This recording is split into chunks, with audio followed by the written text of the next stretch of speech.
You've heard of Billy the Kid, but have you ever met Sam Bass? In September 1877, he ambushed a Union Pacific train and walked off with $60,000 in gold, the biggest heist this country had ever seen.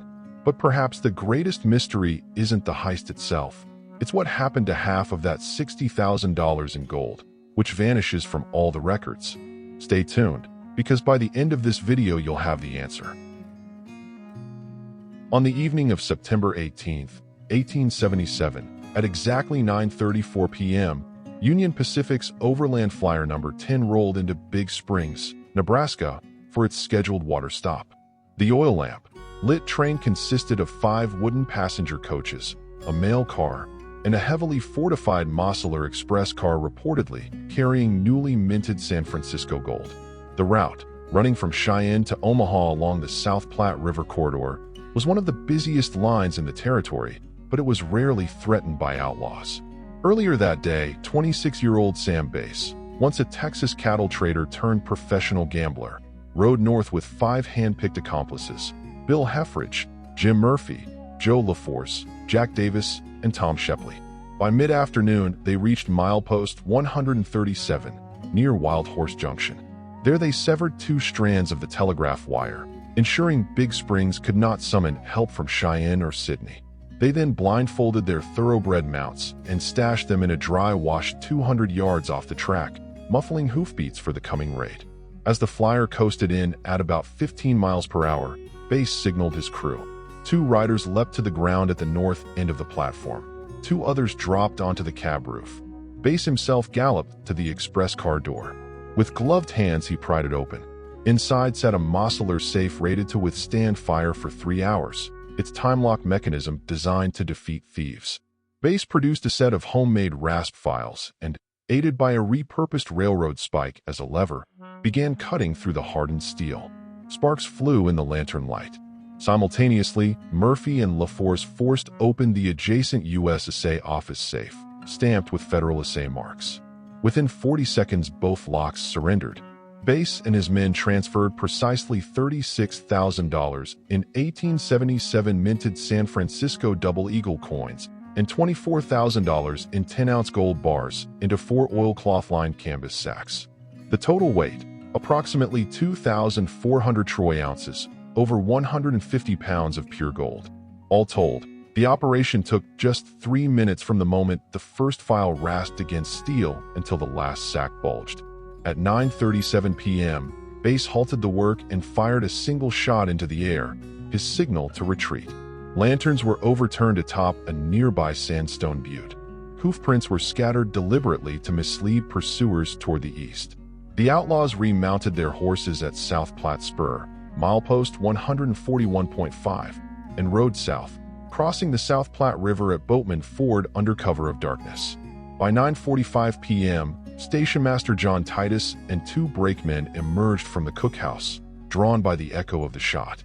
What they found: 2 empty safes with shattered time locks, 4 empty canvas sacks snagged on a rail spike, flecks of lock plate debris, and a solitary boot heel print pressed into gravel leading westward. By 10 p.m., the telegraph line had been repaired. Reports to Cheyenne and Omaha prompted front-page headlines the next morning. Big Springs raided, $60,000 in gold vanishes without a shot fired. Governor Albinus Nance immediately authorized a $5,000 reward. Wells Fargo and Union Pacific each added $2,500, boosting the bounty on Sam Bass's head to $10,000, equivalent to roughly $230,000 today. Within hours, Pinkerton detectives, Nebraska State Police troopers, and volunteer posses fanned out along the Overland Trail, from Scotts Bluff to Sydney, scouring riverbanks, washes, and the bends of the Platte for broken lantern glass and stray horseshoes. Despite crossing and recrossing the river ford and tracing hoofprints into the sandhills, no trace of the outlaws or the stolen gold was found. At Big Springs Station the following morning, railroad crews reopened the express car for inspection. The Mosler safe's broken time-lock parts lay scattered across the floor, the door bore dents from repeated prying. A battered railroad spike lay nearby, its tip dulled by steel grinding. The second safe's dial was jammed open, its combination wheels stripped. A single leather wallet, Base's ammunition pouch, was abandoned on the floor, flap torn, empty except for a handful of shucked shotgun cartridges. Passenger baggage remained untouched. No personal items were stolen. The robbery had been surgical, targeting only the gold. Over the next 48 hours, word spread through frontier towns and mining camps. Saloon talk centered on the audacity of a crime executed without injury and without bloodshed. Newspapers noted the operation's precision. The choice of Big Springs, a water stop less protected than larger depots, the cutting of telegraph lines, the blindfolding of horses, and the use of overturned lanterns to misdirect. Railroad officials quietly commissioned time lock upgrades and ordered telegraph repeaters installed every 10 miles along the Platte. Meanwhile, Sam Base and his gang slipped south into Nebraska's sandhills, then veered eastward into Kansas before crossing into Texas. They followed stagecoach roads to avoid main trails patrolled by lawmen. By October 2nd, Base had returned to Denton County, distributing small gold sums at poker tables and dance halls to launder his haul. His detailed knowledge of rail schedules and rural geography had allowed him to vanish in plain sight. For weeks, Union Pacific and Wells Fargo accountants attempted to reconcile manifest records. Both companies reported exactly $60,000 removed from the locked safes. Yet only $30,000 was ever recovered through routine deposits at Omaha and Cheyenne. The other half was unaccounted for, though at first no one publicly acknowledged the discrepancy. Railroad clerks quietly adjusted their ledgers. Wells Fargo agents filed internal memos marking $30,000 as unretrieved, with no indication of who might have taken it. The immediate aftermath of the Big Springs raid proved that even the most secure safes and the strictest protocols could be circumvented by a small, well-trained band. In the months that followed, Congress passed legislation in early 1878 requiring all railroad express safes to use certified time lock regulators and mandating that armed messengers accompany every gold shipment. But for the passengers and crew of that September night, and for Sam Base himself, the spotlight remained fixed on that 3-minute heist, dazzling in its audacity and unchallenged in its success. On the morning of September 19, 1877, just hours after Sam Base's impeccably executed Big Springs robbery, Union Pacific and Wells Fargo accountants ran their first reconciliation of vault receipts at Omaha and Cheyenne. What they found stunned them. Only $30,000 in gold had been deposited. The other half of the $60,000 haul was unaccounted for. Union Pacific Comptroller John McAllister and Wells Fargo Regional Treasurer Samuel C. Rice convened in Omaha at 8 a.m. Cross-checking the train manifest against express car logs, they confirmed a $30,000 shortfall. Rice filed an internal memo marking those funds unretrievable, while McAllister immediately alerted Governor Albinus Nance. That evening, the Omaha Daily Bee ran a front-page editorial titled "Strengthen Our Safes," calling for mandatory time lock regulators. The Lincoln Journal followed with telegraph lines must be reinforced, urging faster repairs to prevent future isolation. Within 24 hours, Governor Nance increased his $5,000 reward to $7,500. Both Union Pacific and Wells Fargo matched the boost, raising the total bounty on Base to $15,000, roughly $345,000 in today's dollars. Meanwhile, Pinkerton detective James "Big Jim" Sears was dispatched from Kansas City to lead the private inquiry. Assisted by operative William H. Billy Simmons, Sears circulated wanted posters to coin dealers in St. Joseph, Missouri, and Dodge City, Kansas, warning them to reject any newly minted double eagles or assay-stamped bars. Simmons staked out the Kansas City Mint's shipping docks for several nights, but no suspicious cargo appeared. In late October, Wells Fargo agent Frank P. Baxter obtained warrants to inspect bank vaults in Denver and Salt Lake City. Baxter's team examined incoming shipments for San Francisco mint marks matching the stolen bars. They intercepted 5 parcels containing gold coins dated 1876 to 78, but none corresponded to Base's double eagles. By November 3rd, Baxter formally reported no trace of the missing assay bars. At the same time, Nebraska Mounted Police arrested local ranch hand William "Billy" Sanders at Kearney. Sanders had sold $200 in double eagle coins to Smith & Taylor's General Store on October 17th. Wells Fargo assay specialist Charles D. Howe tested the coins and determined they were pre-1877 issues. Sanders was released on November 28th, but remained a peripheral suspect in frontier gossip. Spring 1878 brought a tantalizing fragment. Thomas J. Murphy, a salt well driller near Plum Creek, recovered a 9 by 12-inch piece of oilcloth lined with canvas mesh. He sold it to saloon keeper Henry Klein in Kearney, who displayed it as Base's loot lining. When Klein's tavern burned on March 14, 1881, the fragment perished in the flames, along with any chance of forensic analysis. In Texas, Ranger Captain John B. Jones received partial details of the shortfall and prosecuted several gamblers in Denton County for washing gold into circulation.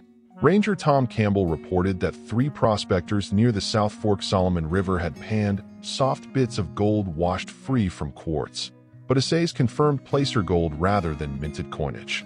By 1883, Pinkerton's annual report tersely noted, "Base inquiry has yielded no recoveries.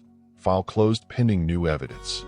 Union Pacific's October 1883 security bulletin recommended express car retrofits, reinforced doors, boilerplate steel plating, and dual-time locks. Yet public interest had begun to wane. Most newspapers relegated Base's vanished gold to monthly oddities columns.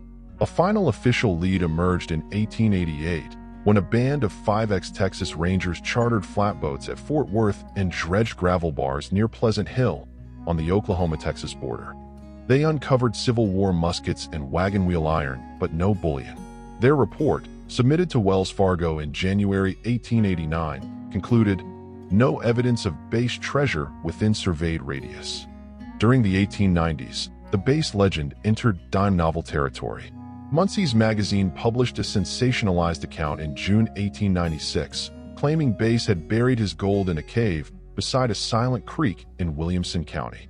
In 1896, the Texas Historical Commission erected a cast-iron marker at Prairie Dell Springs, warning treasure seekers that no gold recovered to date. At the turn of the century, retrospectives appeared in Middle America journals. The Omaha World Herald ran a 10-part serialization in March 1907, interviewing surviving witnesses who recalled ghostly lantern lights flickering near the tracks.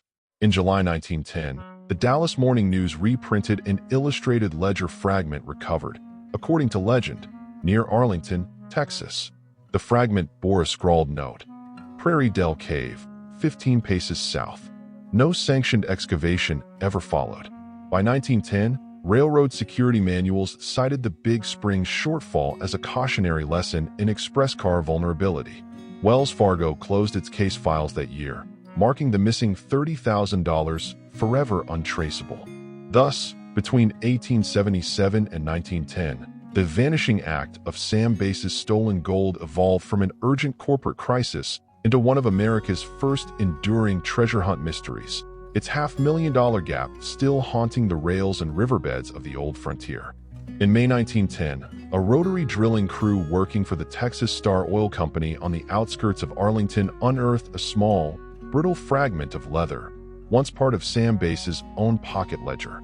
This remnant, lined with heavy canvas mesh and stained dark by decades underground, bore a single, smeared inscription in Base's unmistakable scrawl. Prairie Dell Spring, 15 paces S10W, tally, 15. Word of the find reached the Dallas Morning News in June. Their front-page story described how toolmaker William "Bill" Matthews, assigned to cut casing at a shallow Barnett Shale test well, spotted the torn ledger page tangled in drill collars at 20 feet down. After peeling away layers of mud and oil, he recognized the crude tally marks, a partial count of buried spoils. Within days, the fragment passed through several hands. Matthews sold it to saloonkeeper J. E. Reese, who displayed it behind his bar. Local schoolteacher Clara Johnson transcribed the faded ink. And finally, County Judge William T. Woodard secured it for the fledgling Arlington Historical Society. By August, historian F. L. Thompson examined the fragment under magnification and confirmed the handwriting matched a surviving wanted poster in the Smithsonian Archives. Thompson published his findings in the Texas Historical Commission's inaugural bulletin, identifying Prairie Dell Spring. once a watering hole 2 miles west of Round Rock, as the ledger's reference point. The clue was tantalizingly precise: a limestone-lined ravine, ringed by post oak groves, where 15 steps south of the spring and 10 west should lie the entrance to an uncharted cavern. Armed with Thompson's report, the Historical Society organized its first field excursion in October 1910. 50 volunteers gathered at dawn, carrying hand-drawn maps and pickaxes. They fanned out along the creek bed, measuring paces with wooden rods. By midday, they had located a low overhang carved into the limestone bank, its threshold choked with brush and debris, but attempts to clear it were brief. A crack in the rock wall hinted at an inner hollow, but no gold or artifacts emerged before the group halted operations at sunset, citing unstable footing and leaking spring water. The ledger fragment itself became an artifact of almost mythic status. In 1912, it was donated to the Williamson County Courthouse Museum, where curator Mary Elizabeth Parker placed it in a glass case beneath ultraviolet lamps to arrest further fading. Visitors marveled at the spidery tally marks and the faint notation PDS, sparking telegrams of inquiry to the Texas Ranger headquarters in Austin. That same year, Ranger Captain John B. Armstrong reviewed Thompson's bulletin and dispatched 2 mounted deputies, Franklin Frank Moore and Abel Rodriguez, to conduct reconnaissance. They spent 3 weeks mapping sinkholes and sifting creek silt within a quarter-mile radius of the spring.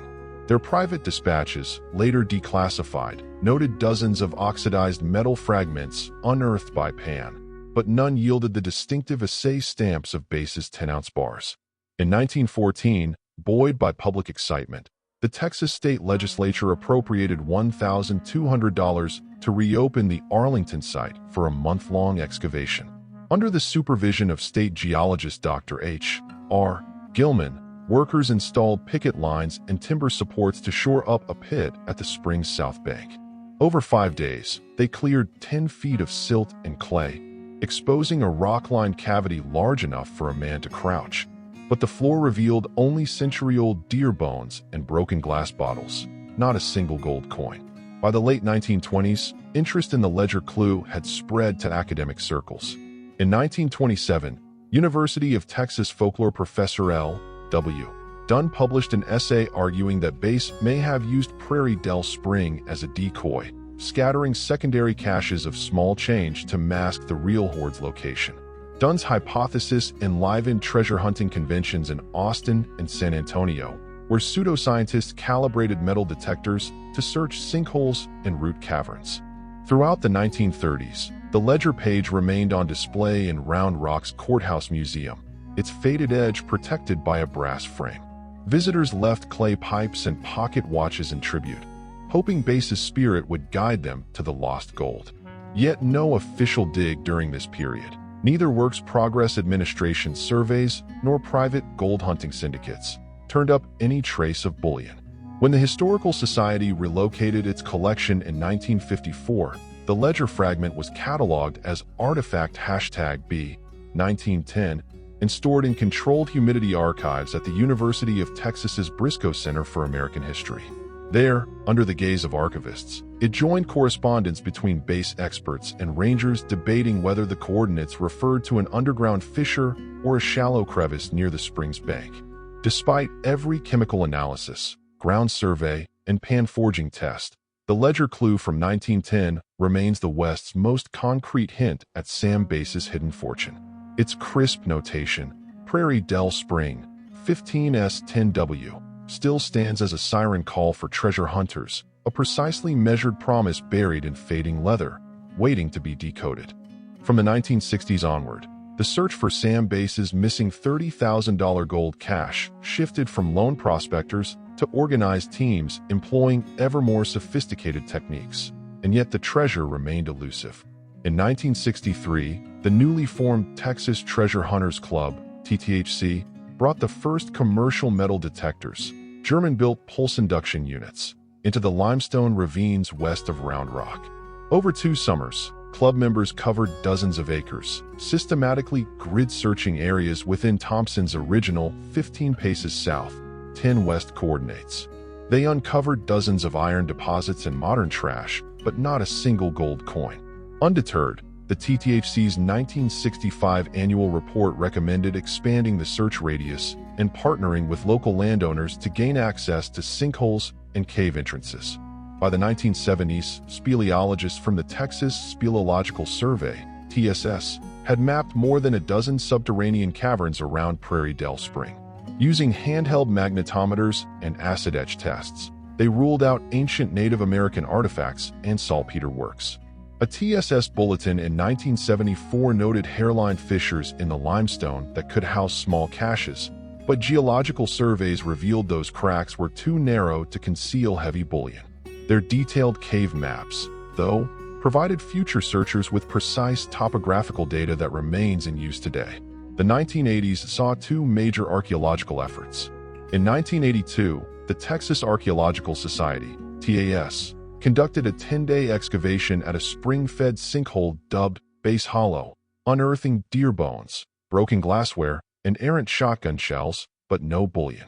3 years later, in 1985, a research team from the University of Texas deployed early ground-penetrating radar, GPR, units around the spring's southern bank. The GPR revealed anomalous voids at depths between 6 to 8 feet, but when trenches were dug by TAS volunteers, they struck only natural fissures filled with sediment. The report concluded that any man-made cavity at that location had likely collapsed long ago. In the 1990s, Base's legend entered public imagination through popular media. Dime novel reprints in a 1994 issue of American Frontier magazine revived L.W. Dunn's decoy cache theory, suggesting Base buried misleading pouches of small change around the spring to throw off pursuers.